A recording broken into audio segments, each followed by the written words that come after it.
besties, welcome back to my channel. My name is Bailey and today's video is going to be my July reading wrap up. I literally cannot believe that July is over. I feel like it was just the beginning of July and now all of a sudden we're at the end of July. Insane to me. But I read so many good books this month actually. Like, July was such a good month. I feel like I'm finally out of my reading slump that I've been in for like the last year. Because last year at this time, I swore I feel like I was never going to pick up another book ever again. So, I'm just so excited. So I read 7 books.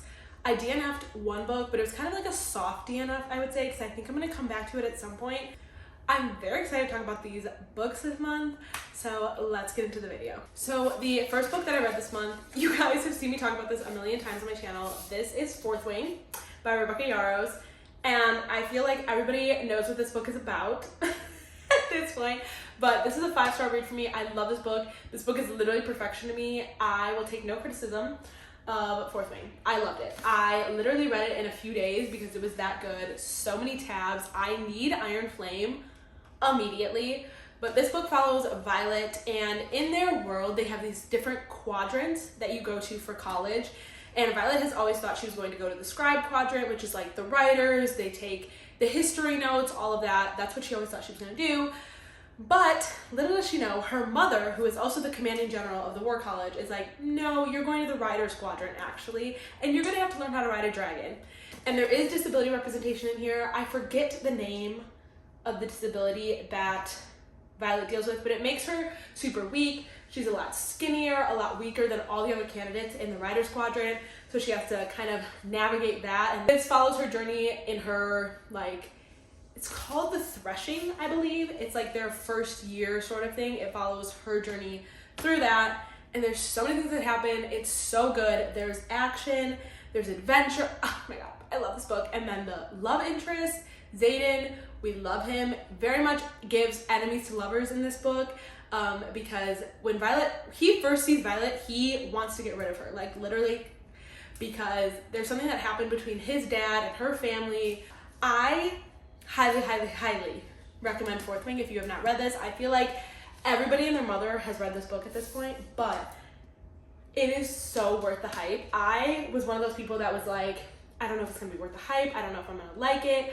I feel like, I don't know. I wasn't sure about it, but definitely if you're on the edge or anything, please read it because it is amazing. The next book I read this month was Powerless by Elsie Silver. This I gave 4.5 stars. This is the 3rd book in the Chestnut Spring series. My favorite book of the series so far. This follows Jasper and Sloane, and Sloane is actually engaged to somebody else in the beginning of this book, and she's supposed to be getting married, and she has no desire to marry the man that she is supposed to marry because it's kind of an arranged marriage. And Jasper ends up saving her that day because he's like, we're getting out of here. There's no way you're marrying this man.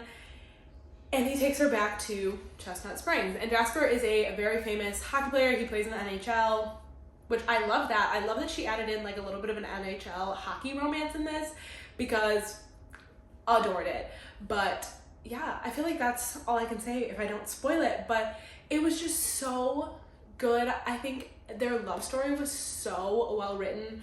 I love their little like road trip they go on, and then like them finally admitting they have feelings for each other and acknowledging their feelings for each other. So good. And there was no 3rd act breakup, which I loved, because who doesn't love a book that doesn't have a 3rd act breakup? That was one of my favorite things about this, because I was like, I was expecting it and I was waiting for the 3rd act breakup, because we know every romance has a 3rd act breakup. This one did not, which is why my favorite of the series so far. I loved it, adored it. I could not wait to get to the next books in the series. The next book I read this month was Out on a Limb by Hannah Bonham Young. New author to me this month. I love this book. I gave it 4 stars, but I honestly might bump it up to 4.5 stars because there's not much I didn't like about this book. This book is actually an accidental pregnancy trope. That's not a secret.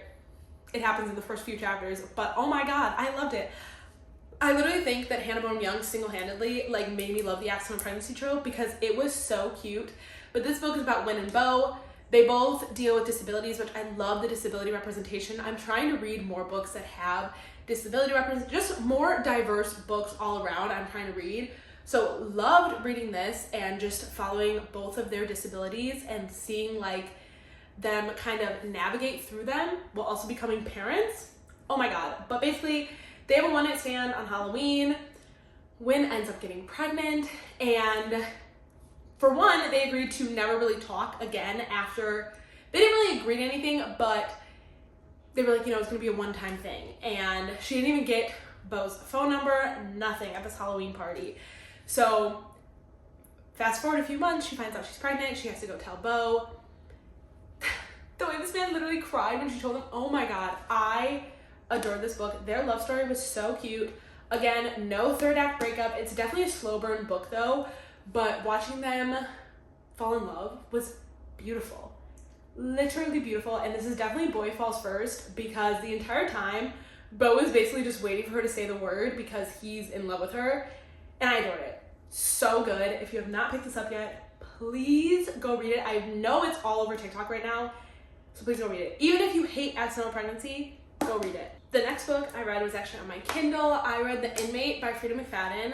Oh my goodness. If you know me, you know Frida McFadden is my favorite thriller author. I love her books. This one I gave 4 stars. Was not my favorite. I think The Housemaid's Secret is still my favorite out of her books I've read so far. But this one is so good. The Inmate follows Brooke, and she is a nurse practitioner, I believe, or just a nurse, one of the two. And she moves back to her hometown with her son. I forget her son's name, but they moved back to her hometown. She hasn't been back since this horrible tragedy happened. And Brooke was a part of this tragedy that happened in this town, but she moves back and she can't get a job anywhere except for the state, like, maximum security prison. It's a men's prison, and that's where she ends up becoming a nurse.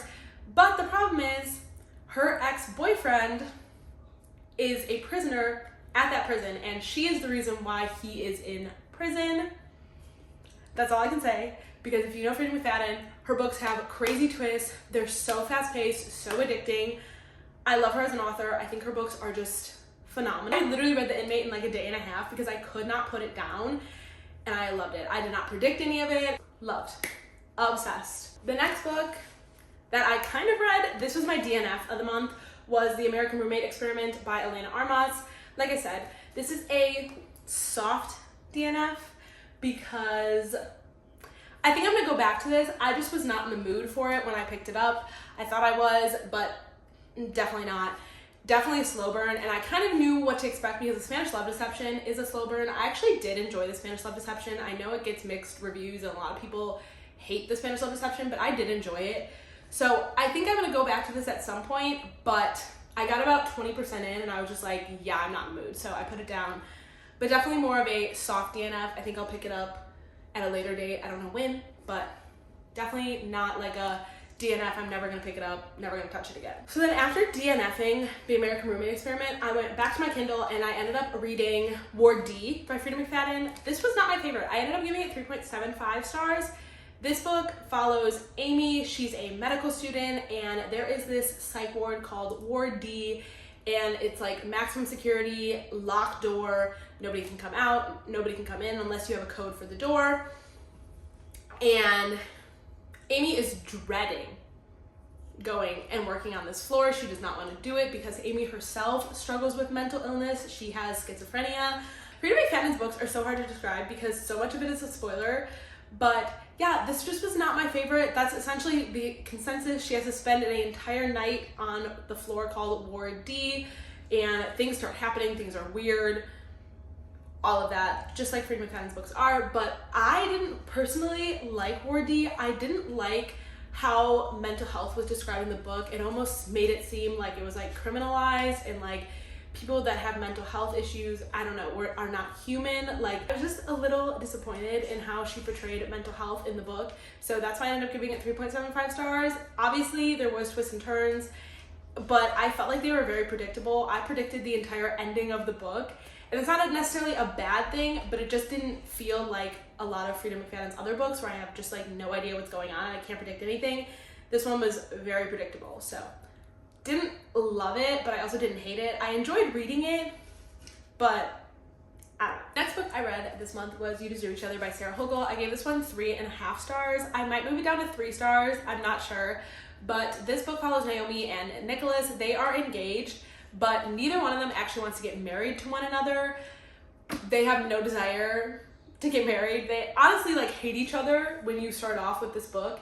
And I don't know, I wish that it would have been more of like a they actually called off their marriage and they kind of rekindle their romance, kind of like Happy Place. I would have preferred that because I just felt like the whole book was a little bit childish because they're supposed to be in their late 20s, early 30s, and the fact that they just could not communicate their needs from their partner, I don't know, I just didn't love it because I felt like they were just being mean to be mean to one another, and like some of the things they did were just so vindictive and ugly and mean to each other, and it's like I don't know if I would have been able to forgive my fiance if they would have done those things to me.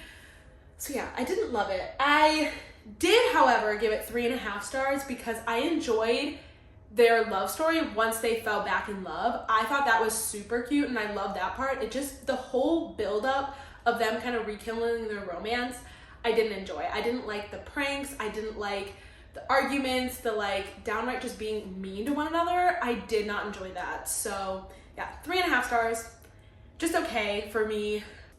But I am glad that I got this off my TBR because it's been, like I said, on my TBR for 2 years now, but didn't love it. The last book I read this month was Kingdom of the Feared by Carrie Maniscalco. I gave this 4.25 stars. This actually was my favorite out of the series. I know that's a very unpopular opinion because a lot of people don't love this book, but this was by far my favorite. I loved it. I can't really describe this book because it would spoil what happened in the last two, because this is obviously a third book of a series and the final book, I believe, but there is going to be a spin-off with one of the characters' brothers. But this book is about Amelia and Wrath, and Wrath is a prince of hell. And in the first book, Amelia is a witch. I forget exactly why she ends up summoning the prince of hell, which is Wrath. And there's different princes of hell also, like he has brothers that are different. Each of them is a house of like sin, if you will. I love Wrath. This man, so just chef's kiss. I adored this book. I loved that this book was more of a new adult. I feel like it made it so much better than Kingdom of the Wicked and Kingdom of the Cursed. I don't know, unpopular opinion, but I loved it. I think it was so well written. Loved the spice. The spice literally made this book like 10 times better because I was just waiting for the spice in this series because the tension between Amelia and Wrath in Kingdom of the Wicked and Kingdom of the Cursed, it needed to go somewhere, and she did it. And I'm even more excited for the spin-off series because that's going to be new adult. So I already know Carrie Maniscalco is going to give spice, and I cannot wait. So that is everything that I read in the month of July. Overall, it was a really good month. I enjoyed a lot of the books that I read this month, and I cannot wait to read even more books next month because I feel like I'm finally out of my reading slump, and I just want to keep reading and reading and reading, and it's just so fun. Like, I hated being in a reading slump, so love this month. Let me know what your favorite book of the month was down below. Let me know how many books you read this month, all of your thoughts. Please like, comment, subscribe. You guys know what to do. And I hope you guys have a fabulous day, and I hope you got a fabulous reading month. And I will talk to you guys very soon. Bye, guys.